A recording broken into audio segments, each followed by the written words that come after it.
Sa video na ito mga ka-dreamers, para sa ating luya farm plantation. Ito ay binhi pa lang yung ating pagsusumikap ngayon para sa susunod na taon, doon tayo magsisimula ng full blast na luya farm. So sa kapatagan na to, sa ilalim ng mga puno ng niyog, dito natin ilalagak yung ating binhi.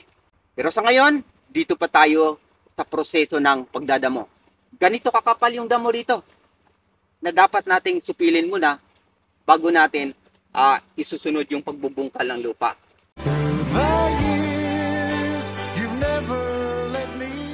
Yung proseso ng ating pagdadamo ay talagang masyadong mabigat. Kailangan ng ubos lakas para matanggal natin itong makapal na damo na ito. Kapag napagtagumpayan na natin yung unang proseso, mas madali na po siya. Ika nga, sa una lang yung mahirap. Pero kapag nasimulan na natin at nagtuloy-tuloy na, yun na yung ginhawa. Kung minsan naririnig ninyo yung tunog na parang bato, ay yun ay baon ng niyog. Sa lupain ito, hindi po siya mabato. Buhagag po yung lupa dito. May halong kaunting pinong buhangin. Kaya mainam po siya sa luya. Ngunit ang nagiging problema dito, yung maraming puno ng niyog. Pero paggagamit din po natin, pwede nating ilatag sa pagitan ng ating mga luya na naipunla na.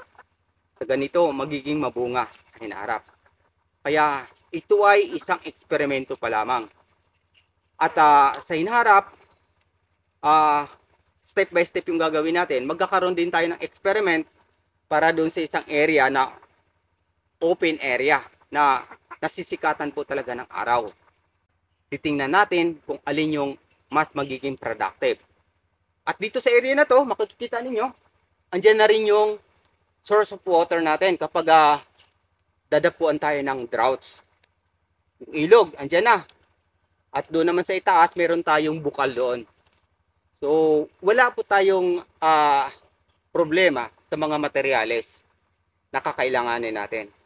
Kulang na lang yung hose, tapos yung pang spray natin.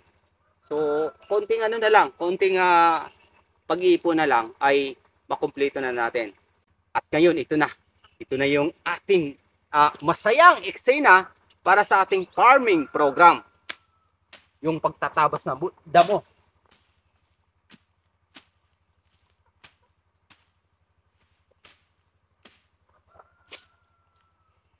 So, after natin tatabasin yung damo mga ka-dreamers, patutuyuin natin siya dahan-dahan.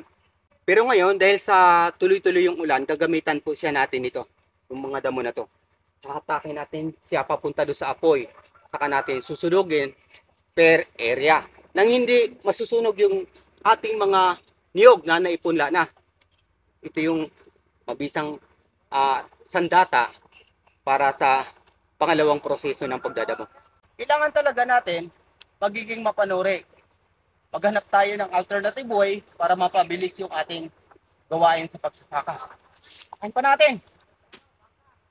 Oh, tanggal yung rubber.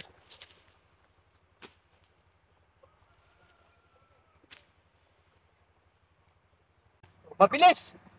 Nalinis kaagad natin yung ground na maaari nating pagpunla ng luya.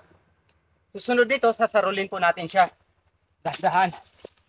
Ayan ang mga ka-dreamers, kung mapapansin ninyo, umuusok na. Yun yung pinagtabasa natin ng damo na hinatak natin papunta doon sa apoy. Ito yung gamit natin. Napaka mabisang materyales pangsaka. Ang ikalawang layunin nito, kung paano natin hahatakin at titipunin muli upang matuyo yung mga bunot na pinagbunutan mula doon sa pinagkuprahan. Tulad dito. Ito yung maling proseso ng pagkukupra. Tinambak dito yung bunot. Dahil sa madalas ito binabahayan ng mga ahas. Kaya kailangan natin to para hatakin. So ipapakita ko sa inyo yung bunot. Paano natin siya kukunin. Ilalatag natin dito sa area. Nang matuyo, saka natin siya susunugin. Dahan-dahan. Yan. Yung bunot, mapapansin niyo may bunot kaagad, kumagat. Maaari natin ilatag dito. Yan. Yun. So, ito yung bunot na napakadami. Pwede rin namang pang pataba na lupa to. Kaya ang gagawin natin ito, susunugin natin para mas mabisang pang fertilizer. Organic fertilizer. Gagamitin natin siya sa hinaharap.